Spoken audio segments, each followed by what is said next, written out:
Hello, ladies and gentlemen. Welcome to Triple N Media. I'm Dr. Nick Nickham, and today we have three beautiful ladies here who are the beauty pageant winners. Let me start off with their names here. Right next to me is Prerna, who is Mrs. India USA Texas 2017. Next to her is Selena, who is Miss Teen India Texas USA 2017. And next to her is Hina Akhtar, who is Miss India USA Texas 2017. One of the most challenging things in beauty pageant, and most dreaded things, would I say, is question answer time, because that's when all your makeup is going to melt. So what I'm trying to do is I am going to be asking them candid questions here, and also not only questions, we are going to be debating these topics. So that means they have to be much more than just giving one line answer. So the topic today is sexual exploitation of people at workplace, and all of you have seen about Dr. Larry Nassar.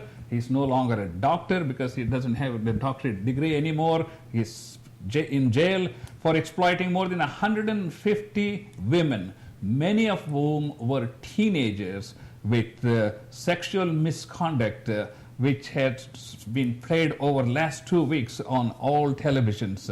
Okay, ladies, let's talk about sexual misconduct at workplace, not only here in healthcare industry as we see here, but also in the movie industry, which is very prevalent, so to speak. So let's start off with, what is your take on sexual exploitation of women at workplace, and especially teenagers?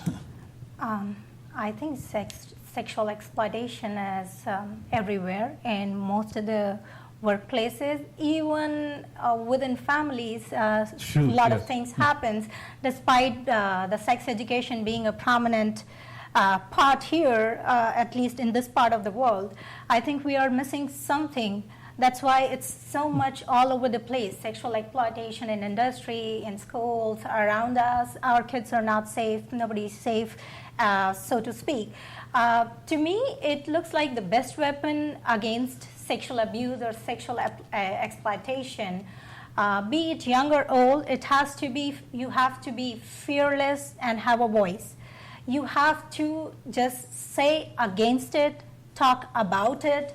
And as a parent, when I see, I am mom of 2 boys, and I have to say that more than a parent, you have to be a friend with them, so that the kids can talk to you. Talking is very much important for them to understand the difference between good touch, bad touch, whether they are feeling good about it or not. They have to speak up. So you have to be a friend with them, so that they are not fearful about what's happening to them when you are not with them, is my take. Selena? I agree with you. Like parents need to build a relationship. When I was younger, my mom taught me good touch, bad touch. Like she took my hand and she said, if somebody does this to you, that's bad touch, but somebody this, it's good touch. So every time if I had some incident with me where I used to shake hands and people used to do that. They used to have wrong hand movement. And my mom always told me, always share everything to me. So I went and I told her that this happened. So she went to that person and she yelled at him. And he was like, she was like, that you're not allowed to do that in front of so many people. She just called him out. So that builds a threat. And recently, in my law class in my school, we were studying about all the sexual exploitation, everything. One thing when you go to the Texas DPS page, there's this, if you even search on Google, registered sex offenders around you, if you search it, there's going to be names of people, their address, and if they're around you, so you know your surroundings, you know your neighborhood. So every time when you step out of your house, you know that who is around you.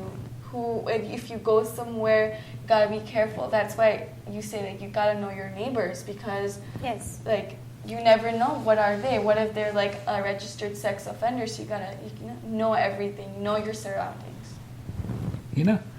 Well, first of all, those are great answers, but it's unfortunate that I had to go to 150 ladies. I Yes. mean, you have to teach teenagers what is right or wrong at a young age, even if it's uncomfortable for parents. Like, I know it's uncomfortable, but you Yes. can't have 150 ladies being abused like that in a sexual manner, and they don't know what to say or who to talk to. So it's very important to build the relationships with children, whether you're a teacher or their parent. Just let them know that what is good and what is bad as far as touching or as far as the way people talk to you, and make sure the kids are comfortable to where they can come to you and talk to you. Because 150 ladies, that's too much. Yes. Too many women To get that away with too. that he got away with, that didn't have enough courage to go tell somebody. So And also, you talked about from the young lady's point of view and from the parents' point of view. Me being an older person, looking at it from a more broader spectrum, how can the University of Michigan, MSU, and USA Gymnastics allow these kinds of behavior from a physician for 20 years with no supervision, no checks and balances, all these things? The only thing I can think of is the entire team is corrupt, the entire system is corrupt, where the only main goal is money.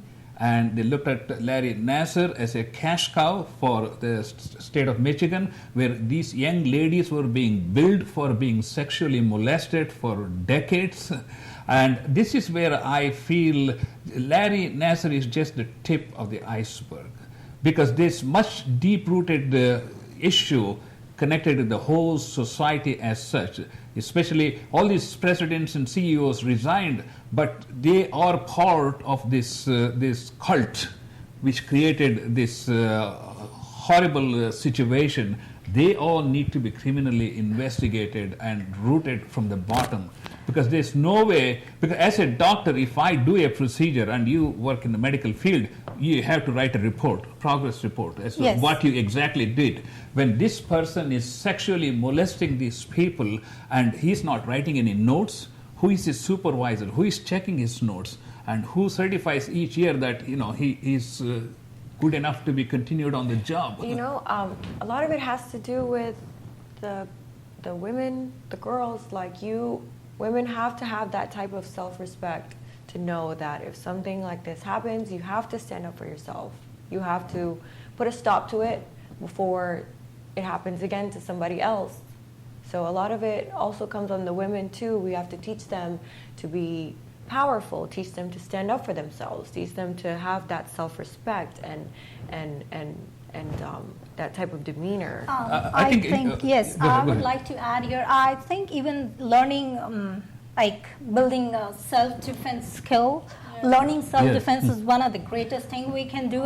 So, our kids are much more confident to protect themselves if something happens.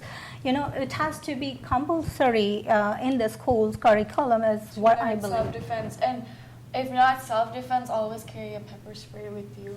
Just spray it in their eyes. Like, See, these, these things happen with Yeah. the most people with whom you trust the most. Yes. Yes. And it happens in situations where you are made voiceless, and that's why this has gone on for like almost 15 years. I think you ladies bring up very important points. One is to interact with your parents, especially if you're a minor, and Yes. tell them everything that's going on, because you may not know what is going on is right or wrong. And I think all these things will definitely help. Of course, we're going to have this Dr. Frankenstein's, as it's called, time and again, but as much as we take precaution on our side, I think that is the biggest defense. And as I said, I don't see how he could be performing examinations on minors without an assistant being in the room. And where are these assistants and what are their reports? The whole thing is bizarre. That's why I think the entire US Gymnastics and Michigan State University should be criminally investigated for a behavior they have let it go on for 15, 20 years. This is horrible. This is like a very unfortunate incident, but unfortunately, I have to say it's not the first. And it's not the last. There might be many more where women are still finding courage to speak and tell about what they have gone through, Yeah. women, kids, maybe. But it fills me with so much pain and disgust that this thing is still happening despite we trying to give our society set norms and most protection that we want to give. I don't know, there has to be some way that we need to tackle so that, not anymore, especially kids, they should not suffer. Women, they should not suffer. I mean, and for the matter of fact, I don't think anybody should suffer like that and be silenced in pain and then just keep on doing things just for the sake of like making their salary or keeping up with their jobs. It shouldn't be there. Thank you so much, ladies. It's been a pleasure talking to you. This is so interesting, and having these vibrant discussions really bring up the social issues to the forefront, and especially hearing from young ladies. It's a great pleasure, and I really appreciate coming on Triple N Media, and maybe we can do this again. Thank you so much. Thank you so much. Our pleasure. Thank you so much. And ladies and gentlemen, please do subscribe to our YouTube channel where we have more than close to 8,000 subscribers and 2.5 million views. We also have a Facebook page which is Triple N Media, where we bring you the latest news, views and opinions from around the world. And until next time, I am Dr. Nick Nickham. Thank you so much.